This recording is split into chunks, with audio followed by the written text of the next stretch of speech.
Ladies and gentlemen, boys and girls, children of all ages, welcome to Robert's Sports Show. I'm your host, Robert.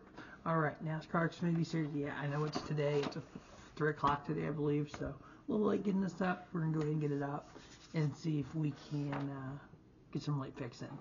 Alright, Tennessee Lottery 250 from Nashville Super Speedway, 250 miles, 188 laps, 3 stages, 45, 45, and 98. Field window 67 to 72, so obviously stage 1, stage 2 at the end of the stage, and then they probably split stage 3 in half. We do have 4 non-Xfinity regulars in the race. We have 2 Cup guys. We have AJ Allmendinger in the number 10 for Colic Racing. We have Ty Gibbs in the number 19 for Joe Gibbs Racing. We have Truck Series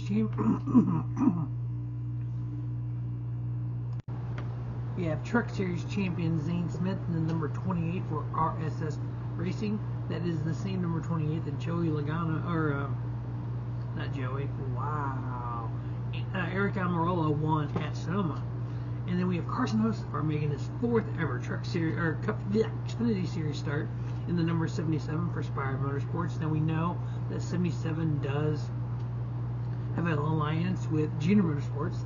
We've seen the online pictures where it's at the Junior Motorsports shop. Now, with the news this week of Josh Berry going from the 8 JRM car to the number 4 Stewart Haas Racing car, I've said it on X and NASCAR Radio, said it on here, said it on Twitter. Carson Hocevar to the 8 next year, 2024. Him coming off the Truck Series win last night in the Truck Series, so that's pretty awesome. I got to meet him at Gateway. So he's my buddy Carson, and so. Yeah, love to see him do well in the Xfinity race. He made his Cup Series debut at Gateway. I was there for that, so that's kind of cool. Well, hopefully soon we'll be adding the Carson Hocevar shirt to the collection. Alright, so last year at Nashville for the Xfinity cars, Stage 1, Justin Allgaier, Trevor Bayne, Riley Herbst, AJ Allmendinger, and Big Country Austin Hill. Stage 2 was Justin Allgaier, Ty Gibbs, Sam Mayer, Riley Herbst, and Trevor Bayne. Trevor Bayne, remember, was driving the 18, the All-Star car last year for Gibbs. This year, 19 is the All-Star car. Top 10 in the race was Justin Allgaier, Trevor Bayne, Riley Herbst, Ty Gibbs, Sam Mayer, Ryan Preece, Jeffrey Earnhardt, Austin Hill, Ryan Sieg, and Brett Moffitt. Dang. So we had 5 drivers last year that finished in the top 10 in stage 1, stage 2 in the race. Justin Allgaier swept the day, led like 3/4 of the laps, was dominant car, 1-1-1. Trevor Bayne finished 6th in the stages, and then 2nd in the race. Riley Herbst 3rd and 4th in the stages, 3rd in the race. Ty Gibbs 7th and 2nd in the stages, 4th in the race, and then Sam Mayer 9th and 3rd in the stages, and 5th in the race. So the 2 Nashville races we've had for the Xfinity Series have been back. We're gone for about a decade, not looking at the old stuff, looking just the last couple years. Justin Allgaier, average finish 1.5 to the win, so a 2nd in the 1st. Ty Gibbs a 4th, and Sam Mayer a 5th, both their only races there. Riley Herbst, average finish 6.5. Jeffrey Earnhardt had that 7th place last year. Now remember, he drove for Sam Hunt last year for that. So when you put Jeffrey Earnhardt in a Tier 1 car, he can do well. We saw what he did with RCR at Talladega last year. Sam Hunt Racing. He's in Alpha Prime this year. Again, Tier 1, Tier 2 car. There's a little difference there, but he's running well. He is that kind of driver that, in the right circumstances, he can get up in the top 10. Austin Hill, 8.5 average finish. Brandon Jones, 10.0. And AJ Allmendinger, 10.5. Nashville Superspeedway is a unique track. It's in the category of flat tracks, kind of like the Martinsvilles of the world, but it's an intermediate, and it's concrete. Now, I wasn't going to go as far as doing the concrete tracks because that's Dover and Bristol, and they're high bank, and they're going to be way different.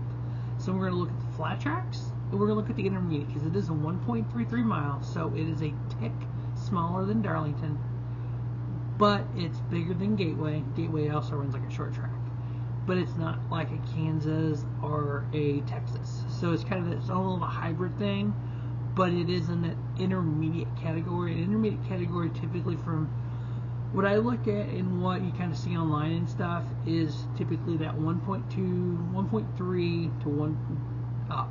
That's kind of the intermediate. And then when you get like the 2 mile, like the Michigan and what Fontana was, that is its own category. Then obviously Daytona Talladega, it's its own category. Same way with Atlanta. Like Pocono and the Indy Oval, they're kind of in the same similar category, even though they're a little bit different. But they're that 2.5 mile, not super speedway, but yet not intermediate kind of deal. So on the flat tracks, we've had 11 last year, and this year again, this is like Martinsville, Phoenix, those kind of tracks. Nashville, the last 2 years, or last year. So we had John Hunter with 5 starts on those tracks, average finish 3.2 and a win. Cole Custer, 4 starts, average finish 7.5.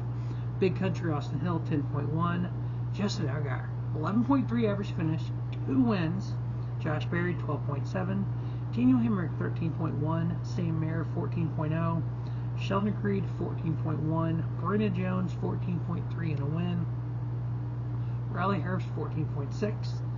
That's just the flat tracks. Now let's look at the intermediate tracks. And again, this is like the Nashvilles of the world. Obviously, we're at Nashville.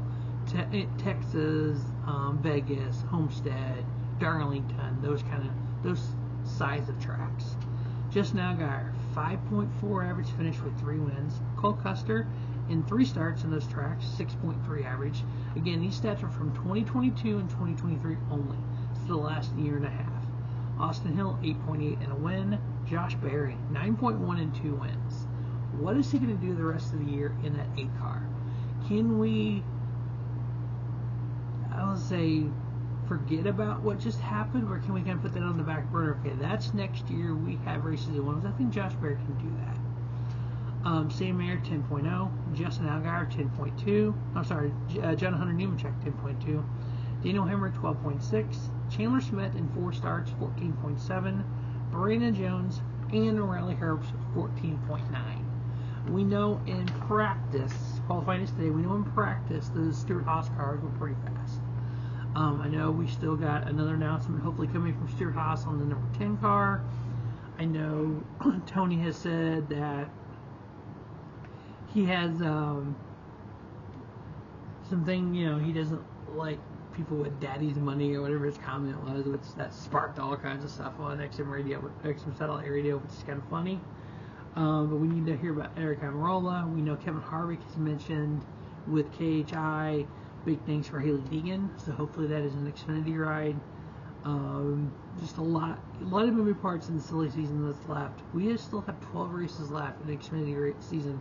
We're 14 down in the regular season, and even the 7 race playoffs. So yeah, we still got a lot of racing to go this year. We're going to have a lot of silly season. There is a video up, my opinion, on the Haley Deegan Lawless Allen incident.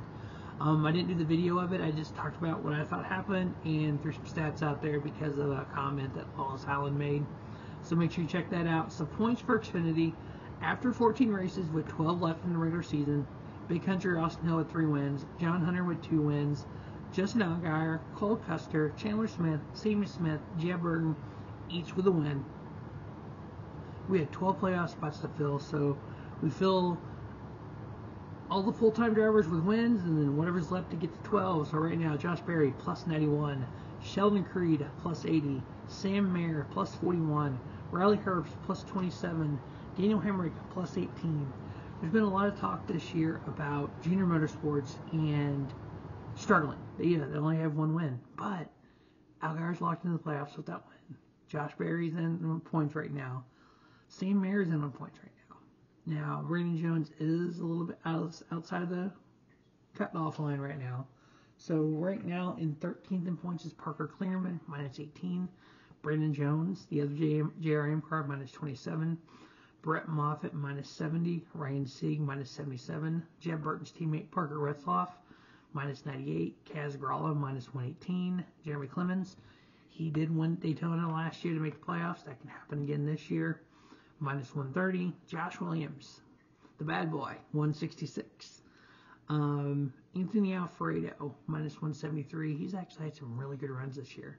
Joe Graff Jr., minus 180. Now he's had some starts in the Joe Gibbs car, so that's helped out a little bit. Hopefully he'll get some more starts in there and kind of maybe get in the top 20, get up in the top 20 in points. Kyle Sieg minus 188, and Ryan Ellis minus 215. Now, even though these drivers aren't necessarily going to run for a championship, they still can run for top 15 in points, top 20 in points, and that's something you can take to a sponsor. You know, if a Josh Williams can stay in the top 20 in points or even improve the top 15, that's something when you go to sponsor, when you get a team and say, hey, I finished in the top 20 points last year. You know, that's something to, you know, especially for these lower budget teams, that's kind of the benchmark you got to look at. You got certain benchmarks you look at, you know. Not everyone can win races, not everyone can win a championship, not everyone can make the playoffs. But there's still other things that you can do that's going to improve and make you look where you're at. You know, you're a top 15 driver, great. You're a top 20 driver, that's great, because you know what? There's 36, 38 drivers in a field. If you can be in the top 20, that's something to brag about. All right, the 4 picks to win the Tennessee Lottery 250. Got to go with last year's winner, Justin Allgaier. How do you not? 1.5 average finish at this track. Let's go 7. John Hunter Nemechek. He's had a win on flat tracks. He's ran well on intermediates. He is one of the top drivers in the series. Cole Custer. Fast forward, flat tracks, intermediates. He's ran well. One practice speeds. He's up there in practice. Big Country, Austin Hill, same way. I know I'm kind of hitting the big 4, basically. These kind of are the big 4 in the series, you know. But you know what? We have the AJ Allmendingers in there that can run well here. That's kind of back in Xfinity. I don't say back. Over in Xfinity to get a little more experience. And a little bit more experience on the track and kind of get his momentum up. We have a Ty Gibbs who can win here at any moment.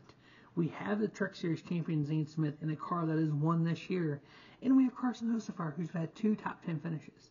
So, yeah, when I make these picks, Justin Allgaier, John Hunter, Cole Custer, Austin Hill, that's who I think based on paper who's going to win. But you know what? What we've seen in the last couple of years, anybody can win races. I'd be tickled to death if Carson Hocevar can win his first Xfinity race. I mean, that'd be freaking crazy, wouldn't it?